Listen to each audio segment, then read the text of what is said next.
Hey, this is Amilya Antonetti from The Genius Key. And if you really want to know how to level up your life, you should be listening to Time to Shine with my good friend, Scott Ferguson. Tune in. Time to Shine Today podcast squad. It is Scott Ferguson, and we are at episode 155. And I've been waiting to bring you this show with my really good friend, Amilya Antonetti. Amilya is basically a celebrity.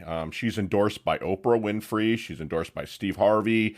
The list goes on and on. She's just a fantastic human being, very busy, very accomplished. But when she's talking to you, you feel like you are the only person in the world that exists. And that is something that I respect so much out of somebody that has accomplished so much. So I'm not going to talk. What I'm going to do is I'm going to shut up here and bring you this awesome podcast interview with my really good friend, Amilya Antonetti. Let's level up.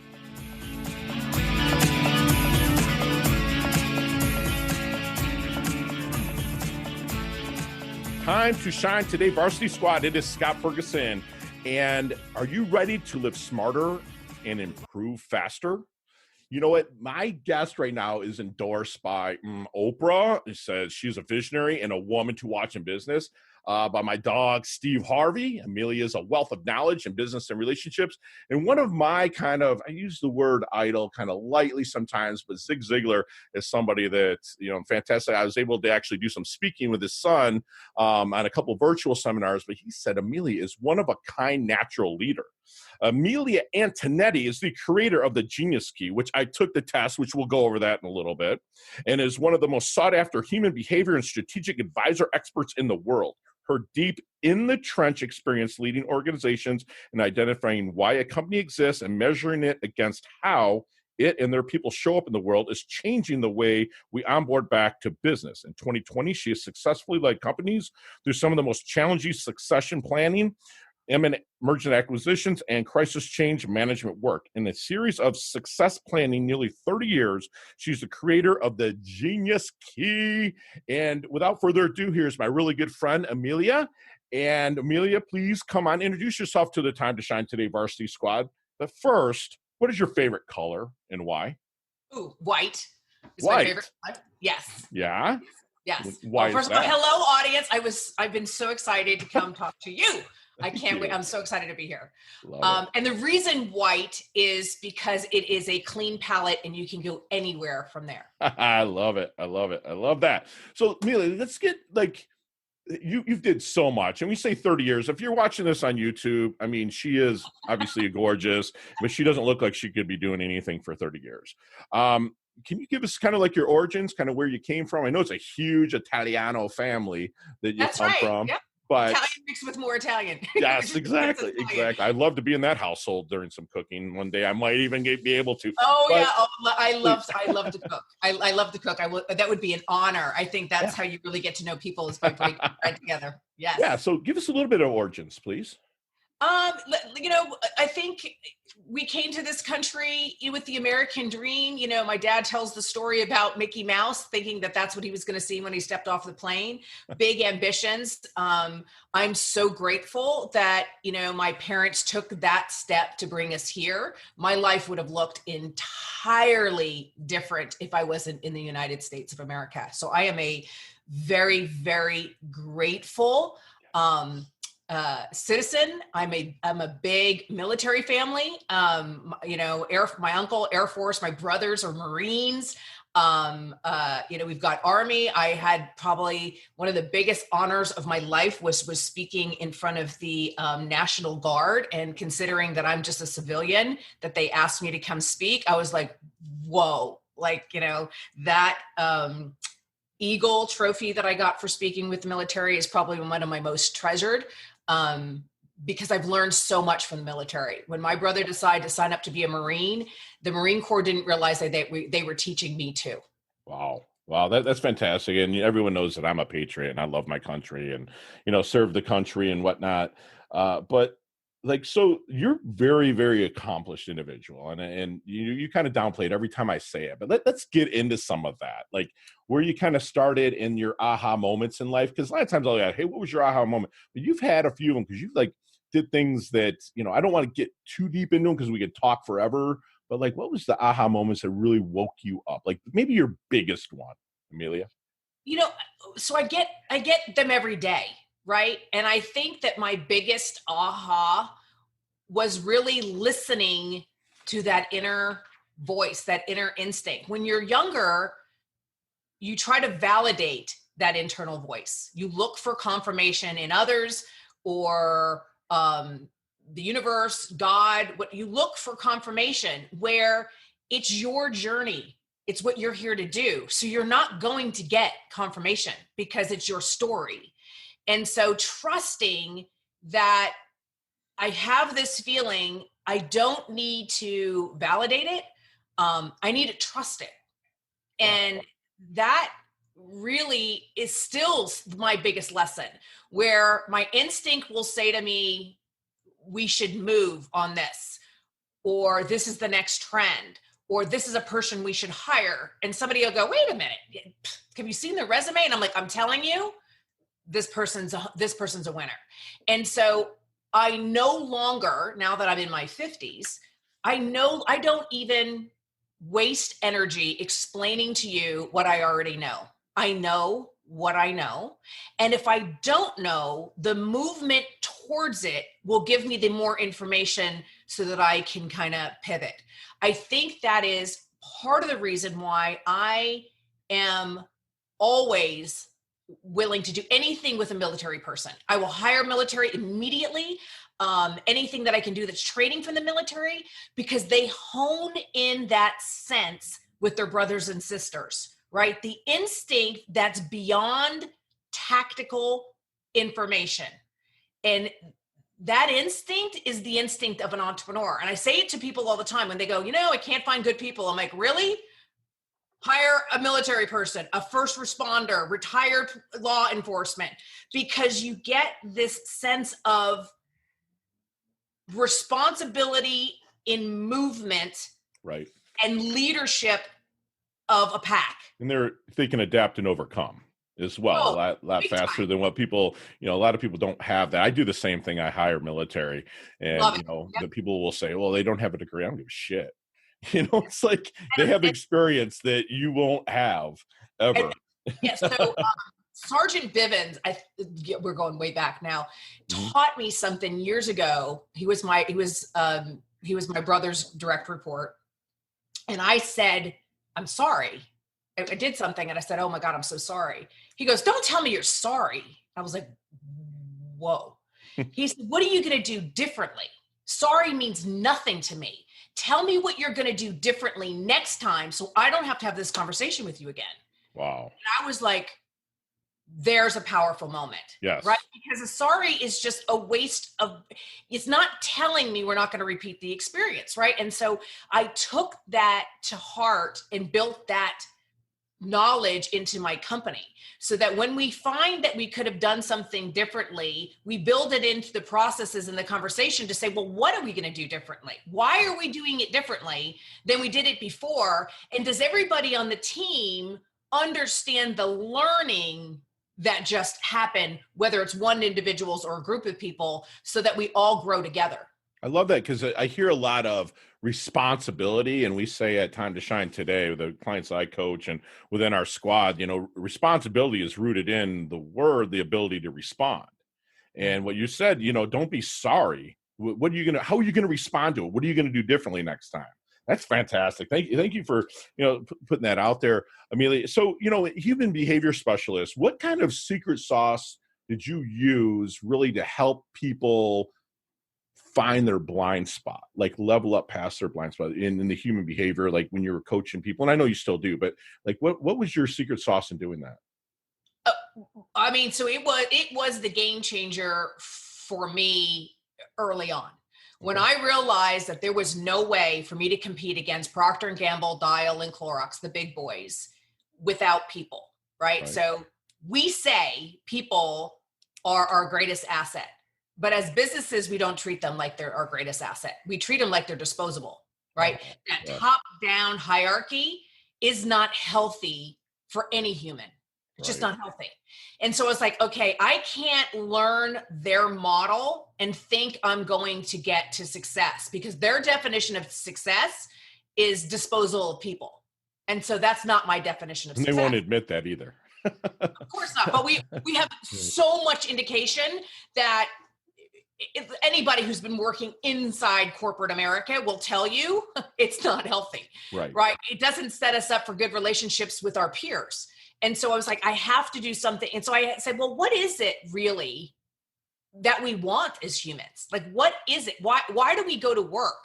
Right. And so it's about connection, right? And to congregate, right? Or we would all be at home. Right. And I laugh because this big universal reset, right? If you listen to the language that happened before we all were quarantined, right? We were like, I hate my neighbors. I hate my job. I hate my boss. I hate the people I work with. Now we're like, I would do anything for lunch or my boss, or go back to that human contact. And so I said, okay, let me explore what is it that we desire in a community, not culture. Right. So if you look at a lot of the terminology over the last 20 years about building a company culture, if you look at the definition of culture, it's forced upon you. Well, I don't want anybody who feels forced to work with me. I want you to choose to work with me. And so that's a community. And the only way you can build a community is you have to stand for something. You have to stand up and say, this is what I believe in. This is what I think is positive or negative. This is how I want to feel. This is how I want the people around me to feel. You have to have a voice. You can't be politically correct and create a community, because you have to give me the opportunity to make a mistake so that I say something that's unbelievably ignorant. And then you go, okay, that sucked. And let me tell you why, and why I'm so offended by what you said. Yes. So I can go, whoa, I didn't even realize. Let me take responsibility, and I'm never going to do it again, because you just taught me something that I'm putting out in the world that's harmful, that I didn't even know I was doing. But if we can't have an honest conversation and you don't give me the room to be human and make a mistake, we're never getting to innovation. We're never getting to change. Right. So what do you think then? You might have answered already, Amilya, but what do you think? I mean, with your background in the military and growing multiple businesses to millions and beyond millions of dollars, what do you think makes a great leader? I know it's such a cliche question, but like, I've been wanting to ask you this because you have grown companies from nothing up and you came from this military background. What do you think makes a great leader? So I have two very strong beliefs about what the role of a CEO is. Right. And not overly well received either. One is that my primary responsibility is to serve my people. I do not focus on our products and our services. I do not focus on the consumer experience. I don't focus on our branding or our marketing. I focus 100% on serving the people in my organization. Love it. To understand them.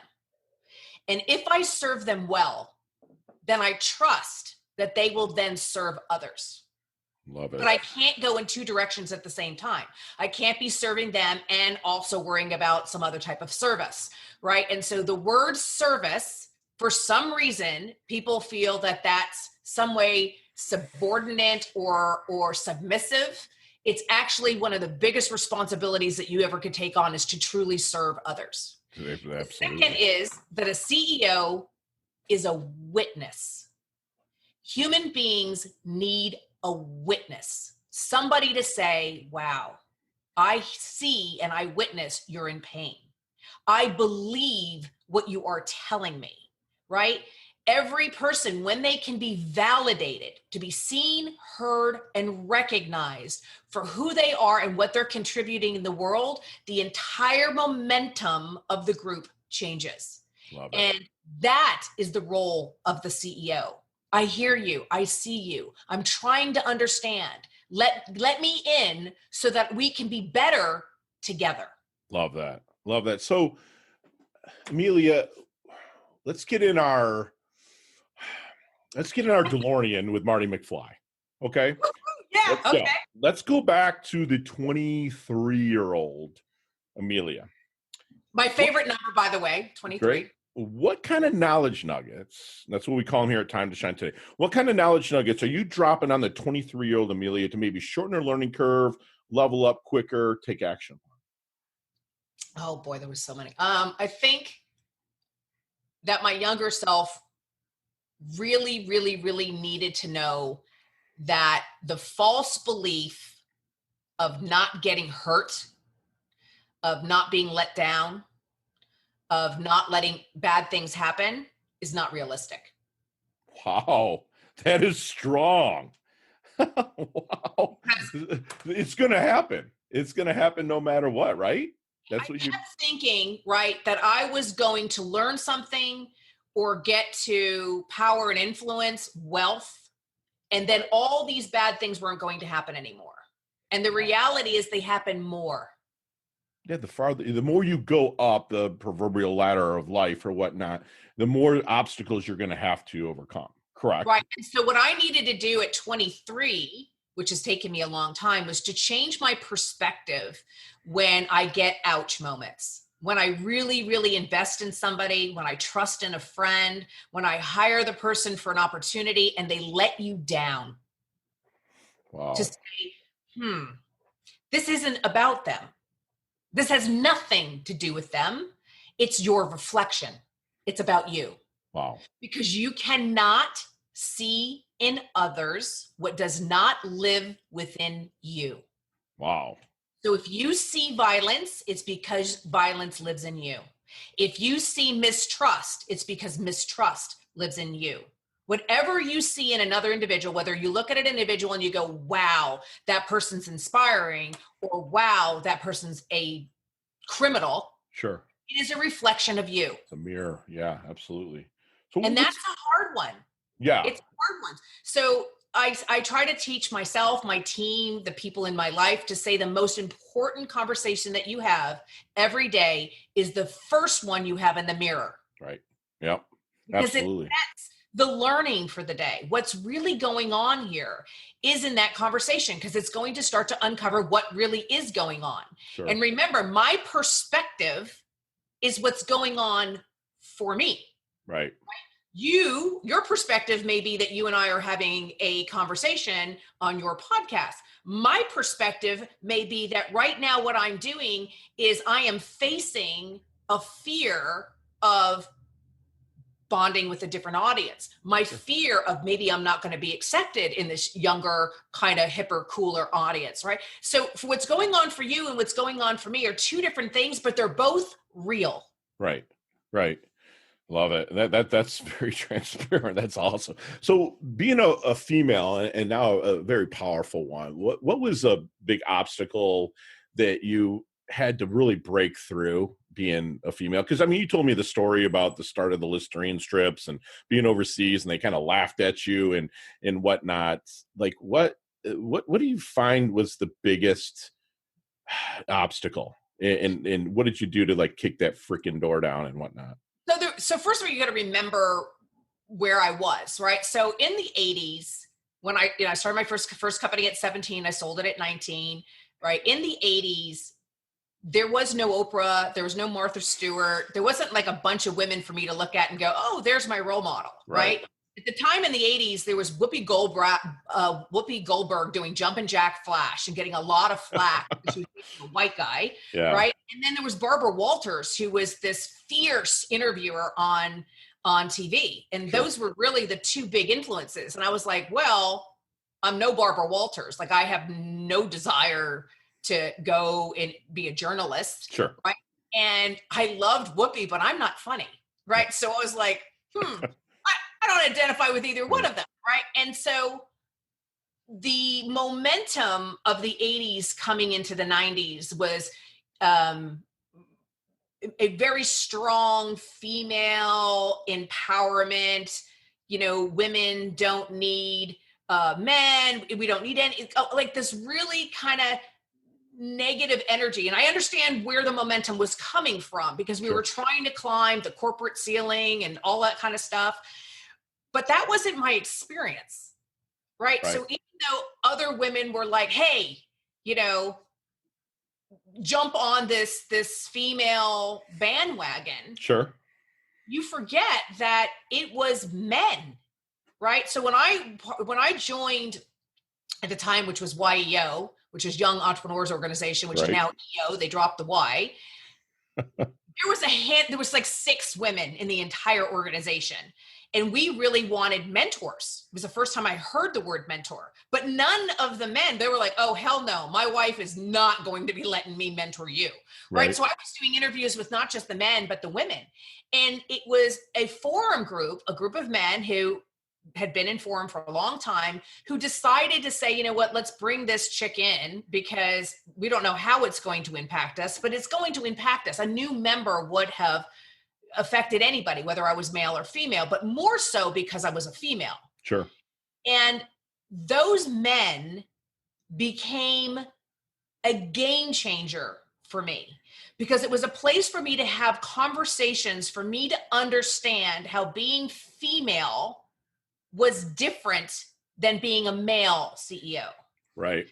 It was having a buffer to say, wait a minute, this is me responding as a CEO. This has nothing to do with me responding as a female. Right. And then also understanding how the processes and procedures for me was going to be different. And when I started saying that being a female CEO is different than being a male CEO, I got squabbled in the media.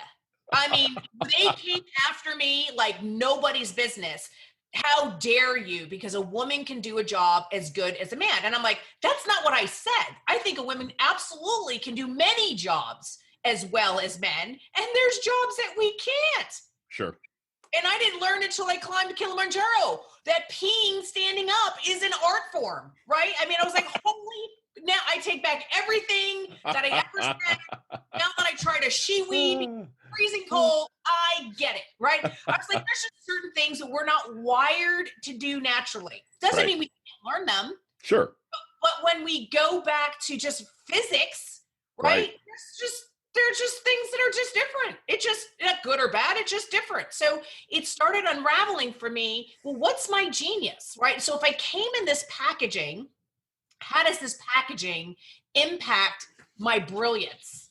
Sure. And what's that lens? And then looking at a similar genius through different packaging to see how it stays the same, but then see how it also becomes different.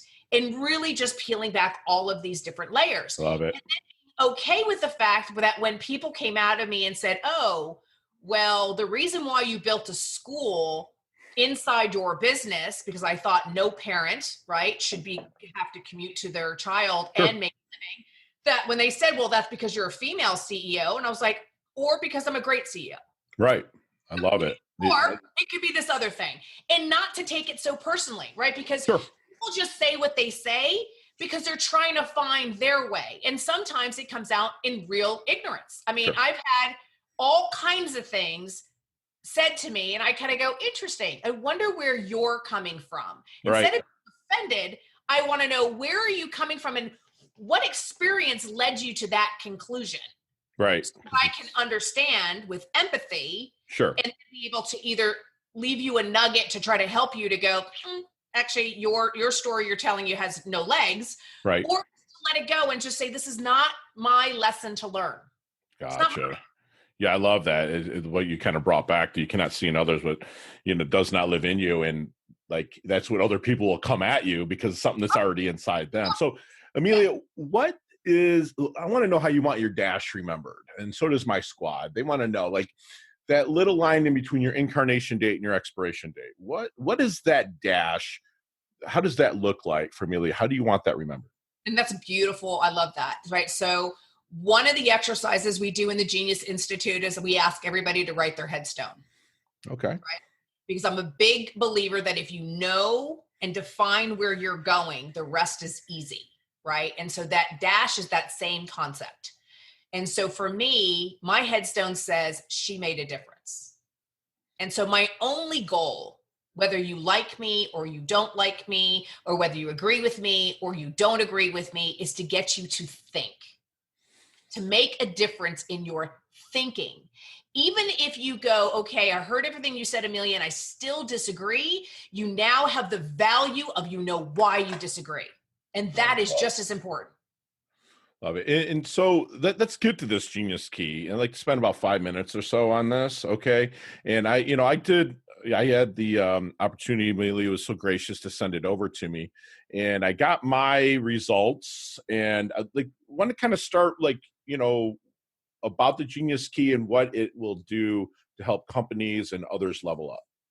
Right. So the reason why we developed the genius key was to help leaders be blind and deaf to the genius of others. So right now, whether you want to or not, with no ill intent, your biases are influencing your decisions. They just are. Right. And so I like to say, you're only as good as your last best experience and your last worst experience. Right. So if your last experience was a woman was horrific in doing the accounting, then you believe that women are bad in accounting. Sure. There's no book, there's no education that I can do to weigh more than your last experience. The only way I'm going to move you is to give you another experience that's either the same or different. Now you're learning, right? Gotcha. And so inside of an organization, what's happening is we're not setting people up to have experiences. We're setting them up to either validate or not validate their biases. Sure. Right? And so you choose to give work or to work with the ones that you can kind of understand or identify. You rarely will pick somebody and go, you know what? I don't get along with this person at all. I can't wait to work on a project with them. Right? That's not how we behave. And so I was like, well, what if we couldn't see and we couldn't hear? Right. What if we couldn't apply our biases? How would we then assign work? And that's the premise of the genius key. The genius key is saying, inside this organization, here are all your keys of genius, right? And these keys are held by all these individuals, right? And so for you, when you went through the genius key, it identified your keys, what makes you a genius. I was auditory, I was goal energized, focus and attention, and perfect charmer. And I'm a water life force. So I actually dug in and read everything after I did it. But so you're again being a perfect charmer, right? You are extremely charming. It isn't something that you were taught, right? You innately have always been charming. Even when I would have met you, you were in elementary school, your teachers would say, "Oh my God, he's so charming." He's like you had that gift of attracting and feeling familiar, and because you feel familiar, people want to be around you. So the fact that you're hosting on a podcast is no shocker, right? It's in your genius area because you feel familiar to people. Right. And that's a gift. And so on the other side, if the company went through to identify its desired outcome, it would turn that outcome into keys as well. And then the matrix would then do a match so that you would be pinged for jobs and tasks that match your innate genius. Love it. Now you would know, oh, I know why she's asking me to join this project. She's looking for my charm key. She's looking for my fluidity, the water key, right? And now you know why I'm asking, right? And I also know where you fit. Love this. And the desired outcome matches your language of what has meaning and value to you. Not my language, your language. So now it's speaking to you saying, here's what you get for being part of this project. And it's dialed into your specific language. The best part of it is until you click, yes, I'm very interested. I want to be part of this team. I don't know that you're a boy. I don't know if you're a girl. I don't know if you're black. I don't know if you're white. I don't know if you're military. I don't know where you went to school. I don't know anything about you. All I need to know as the leader is you have a key that unlocks my desired outcome. That is awesome because it's like so many other, and nothing against the DISC and all the other programs. It just dug so far in when I was taking it because I was like, shit, man, it was like page after page. But then I started getting really, really, wow. This test is asking me things, and it was fun. And then as I read it, I'm like, man, they pegged me. It was amazing. The biggest difference. And I have been a fan of trying to understand why we're here and what we're supposed to do for 30 years. Sure. What you cannot forget, not ever, in any equation that has to do with a human is free will. We Right. all have free will. You choose how you want to show up in the world. So even though I may be predispositioned to have a very bad temper, and that bad temper was reinforced by a loud Italian family, I choose not to. Right. And so when you go through so many of these other testings, it says, this is what you are. There you go. You can't change it. So you might as well plan for it. And I keep going, well, wait a minute. What if I choose not to be that? What if I choose to respond versus react? Love it. What if I take that responsibility of designing how I want to show up in the world? And the Genius Key is helping you identify what is innately there and then taking you through a Q&A to say, does it work for you? Do you like yourself? Let me show you the mirror, Amelia, when you behave with a bad temper. And I'm like, Sure. I actually don't like the way I don't like the damage that I do. I don't like the way I look. I don't like the way I sound. I want to choose something differently. And then the Genius Key teaches you other keys so that you use the new key versus the key you came with. Love it. It just unlocks. That's beautiful. Amelia, I got to get us into our leveling up lightning round, okay? We're going to have a little fun.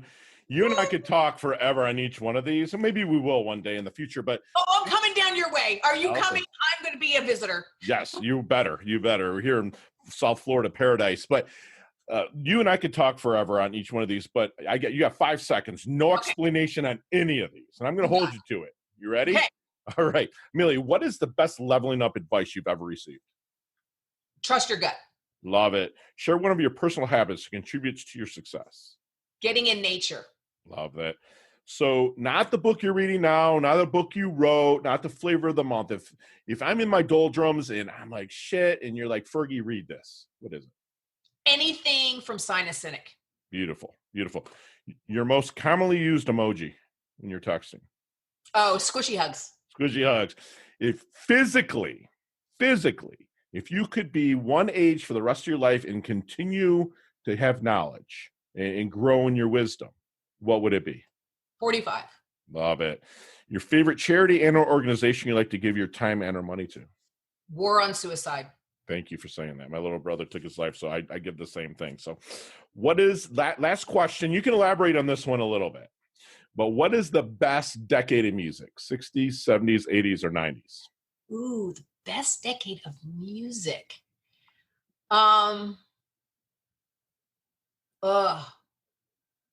So I love the big band era, swing and the big band. Wow, really? Okay. Oh yeah, for sure. But I love Motown. Like I'm a big Motown girl. Like anything from that era, I love. It's just, it's emotionally inspiring for me. I'm from the D. Oh yeah. Like, I don't know. Something about that is what I put on when I want to create, sure, or reinvent. Right. That time. Love that. I love that. So obviously we can go to the geniuskey.com, which I'm going to hope that everybody does that. It'll be in the show notes. Was there any other place where we can find you, Amelia? Amelia.com.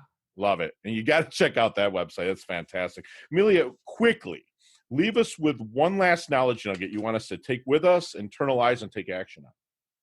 Just because you can doesn't mean you should. Love it. Love it. And squad, you've been basically got a free freaking masterclass from my really good friend, Amelia, who's going to tell you to listen to your inner instinct and trust it. Don't look for confirmation or validation from others. Don't be sorry. You know what? Just freaking make your mistake and then realize what you're going to do differently. You know, she tells us community is key, not so much culture, because culture is forced upon you. Stand for something. A good CEO or leader is going to serve people. Primary responsibility as a leader is to serve people and to trust that those people will start to serve others. And also, CEO is a witness. He's a noticer. He's going to show you how he believes in you, and he's going to ask how you're doing. You know, false beliefs of not being hurt is not realistic. So you're going to hit speed bumps, blow through the fucking speed bumps. You cannot see in others what does not live in you. So understand that when you're seeing somebody and you're seeing something negative in them, it's inside you too. Look in the mirror, fix that. There's great steps for that. And define where you're going. The rest will be easy. If you can really define it, and she understands that free will is you choose how you want to show up in the world. And I'm just blown away. Thank you so much for your valuable time. You level up your health. You level up your wealth. You're so giving. You're a beautiful human being inside and out. You're part of our squad now. Thank you so much for coming on, Amilya. It's an honor to be part of your squad. Thank you. Hoorah. Hey, thanks so much for listening to this episode of Time to Shine Today podcast. Proudly brought to you by Sutter and Nugent Real Estate Excellence, who can be reached at 561-249-7266 and online at www.sutterandnugent.com. If you're a business owner or professional who would like to be interviewed on Time to Shine Today, please visit timetoshinetoday.com/guest. If you like this episode, please subscribe on Apple Podcasts, Google Podcasts, Stitcher, Spotify, iHeartRadio, or wherever you get your podcasts. There's a link in the show notes to our website. Also there, you will see our recommended resources. We hope that you will support our show by supporting them. If you like what you've been listening to, it'd be great if you could just give us a 5-star rating and tell your friends how to subscribe while you're at it. I'm your host, Scott Ferguson, and until next time, let's level up. It's our time to shine.